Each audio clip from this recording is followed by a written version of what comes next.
Bonjour, bienvenue dans votre série de podcasts Comme un lien. Savez-vous qu'il est possible de réconcilier agriculture et environnement ? À travers toute l'Occitanie, des agriculteurs testent de nouvelles méthodes pour réduire l'impact de l'agriculture sur la nature.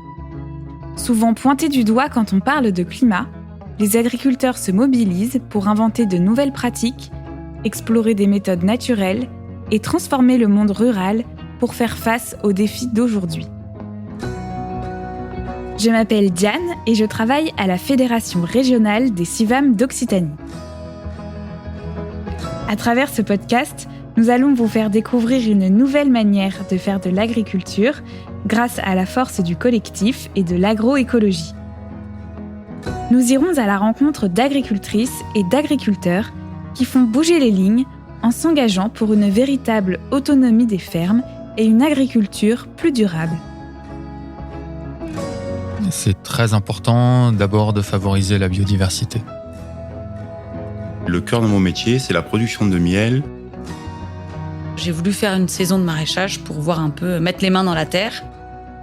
Mon père, il m'a toujours dit quand une parcelle est belle, le vin est bon. Vous écoutez le podcast Comme un lien. Vous connaissez certainement la tour Magne à Nîmes, l'un des monuments emblématiques de la capitale gardoise. C'est également ainsi qu'Harry, apiculteur nîmois, a décidé de baptiser son rucher. Depuis de nombreuses années, avec plusieurs autres apiculteurs de la région, il mène d'importants travaux de sélection génétique des abeilles pour les adapter aux spécificités du climat méditerranéen. C'est en compagnie d'Anne-Laure, animatrice à l'ADA Occitanie, que je suis allée à sa rencontre.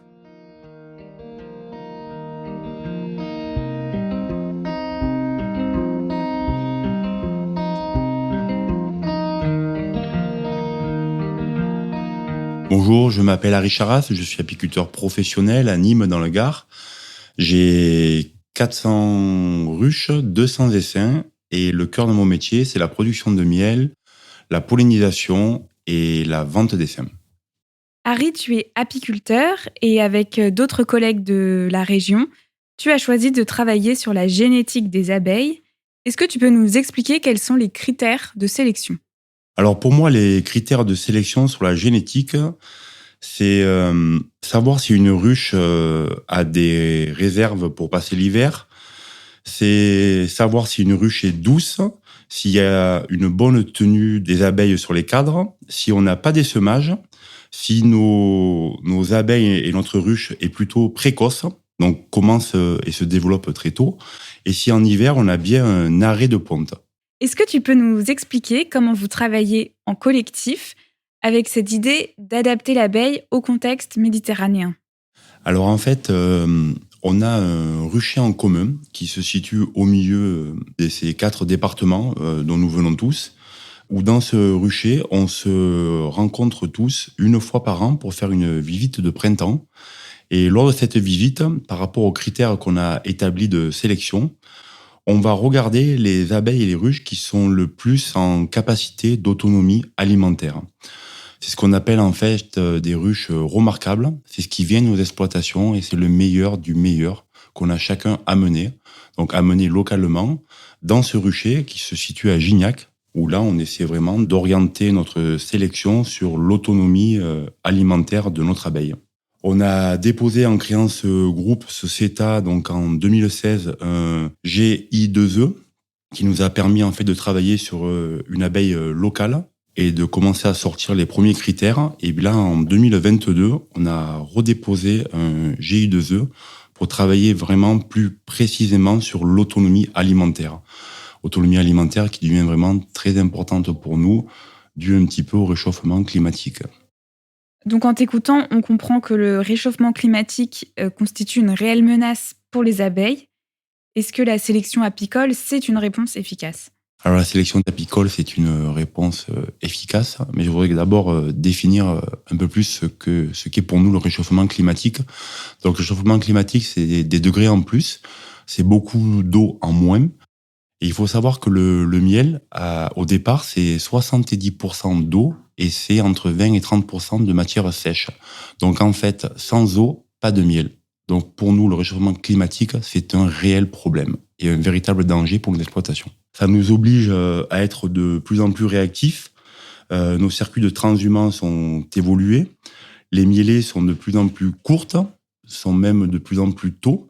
Il faut s'adapter. On peut avoir du gel qui survient à des moments qui normalement ne devraient pas avoir lieu. On peut avoir de la canicule qui vient et qui en quelques jours va nous faire rater ou passer à côté d'une floraison qui devrait être plus longue normalement et plus étalée.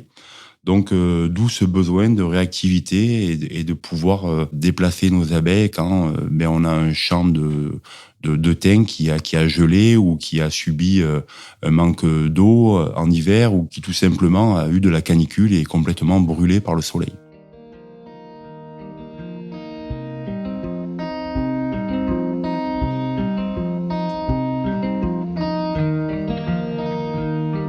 Donc, je m'appelle Anne-Laure Guirao, je suis chargée de mission au sein de l'association de développement apicole en Occitanie. Et du coup, je m'occupe de la partie élevage et sélection. Et l'une de mes missions est d'accompagner les groupes de sélection. Donc, cet accompagnement, proposé par l'ADA Occitanie, consiste à fédérer et animer les groupes de sélection et notamment de les accompagner dans la définition et la mise en œuvre de leur schéma de sélection. À organiser, avec des apiculteurs volontaires, le testage du matériel génétique d'intérêt pour le groupe dans des conditions d'exploitation diverses et représentatives de la région.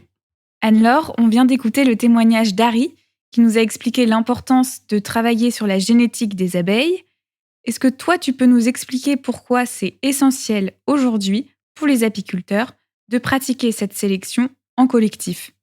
Donc, la sélection a pour objectif de disposer des colonies les mieux adaptées possibles aux besoins des apiculteurs et des apicultrices. Donc, ces apiculteurs ou apicultrices qui la pratiquent recherchent une autonomie quant au renouvellement de leurs reines, des colonies saines et performantes en termes de production de miel, de vitalité et de résistance face aux ravageurs et aux maladies. Donc, la sélection demande du temps, de la persévérance, mais elle n'est pas toujours rentable. Donc, les résultats sont lents et peu d'apiculteurs ou apicultrices arrivent à faire un gros travail de sélection à l'échelle de leur exploitation. Donc, face à ce constat, la sélection collective peut être une solution motivante et efficace. Elle ne permet pas forcément d'aller plus vite, mais assurément, elle permet d'aller plus loin. Au sein du CETA, Centre d'études de techniques apicoles, vous pratiquez une sélection non raciale et vous privilégiez toujours la conservation des lignées. Est-ce que tu peux nous en dire plus et surtout nous dire pourquoi c'est si important ? Donc en effet, le CETA a décidé de pratiquer une sélection non raciale, car leur objectif est de sélectionner une abeille adaptée aux particularités régionales. Le contexte méditerranéen demande une abeille au démarrage précoce. Et du coup, le travail en conservation de lignées est une technique très chronophage. Elle consiste à conserver sur plusieurs années une génétique intéressante en travaillant en consanguinité. Donc la mise en consanguinité permet, elle, de conserver un patrimoine génétique et de fixer des caractères. Donc son objectif est de conserver des caractères les plus productibles possibles intéressants. Et grâce à cette méthode, en fait, sur le rucher commun situé sur Gignac, on a la génétique d'une lignée de 2016 qui est encore présente. Chose qui n'aurait pas été possible s'il n'avait pas travaillé en conservation de lignées.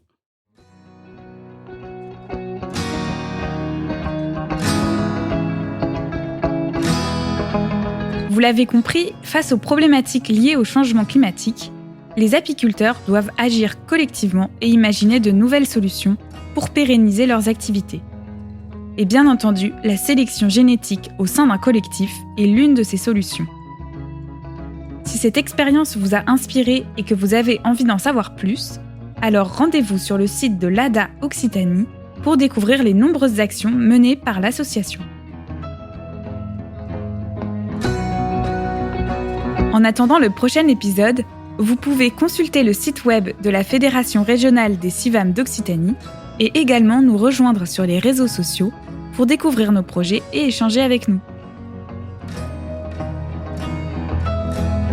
Comme un lien est un podcast de la Fédération régionale des CIVAM d'Occitanie, produit par le studio Podcast Montpellier, écrit par Paul Angèle et réalisé par Bastien Nicolai. Ces épisodes sont financés par la DRAF Occitanie et la région Occitanie.